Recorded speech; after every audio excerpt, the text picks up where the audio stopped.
all of us love the idea of secure defaults. Now, secure defaults, we'll explore first of all what it is.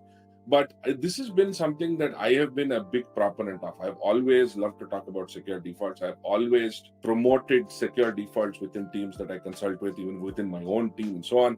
Secure defaults is really something that can prevent a whole bunch of application security vulnerabilities and exploits from happening.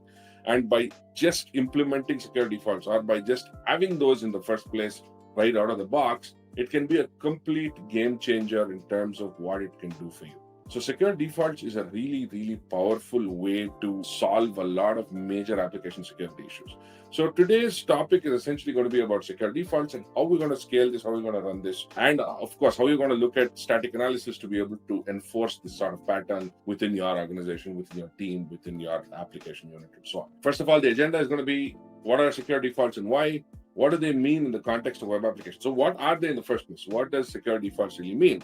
Implementing and scaling secure defaults, and of course, finally, we'll look at leveraging SAST. I'm going to look at SendGrep as the tool of choice to do this, simply because I find SendGrep to be a very powerful tool. At the same time, it's open source, so you do have the open source benefit for you to be able to do this without you having to spend a whole ton of money on doing this with only a commercial option. It does happen to be my favorite option when it comes to doing this, especially for static analysis for secure defaults. So this is a very important topic that I'm going to be looking into, but we'll start off with the first question.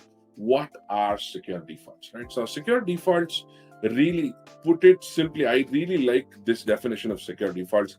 That is products that are resilient against exploitation out of the box. This, I think, would be the simplest way to express secure defaults. This definition I have borrowed generously from CISA Secure by Design. So the cybersecurity agency in the US has created a Secure by Design documented framework, and a lot of organizations have signed the Secure by Design pledge.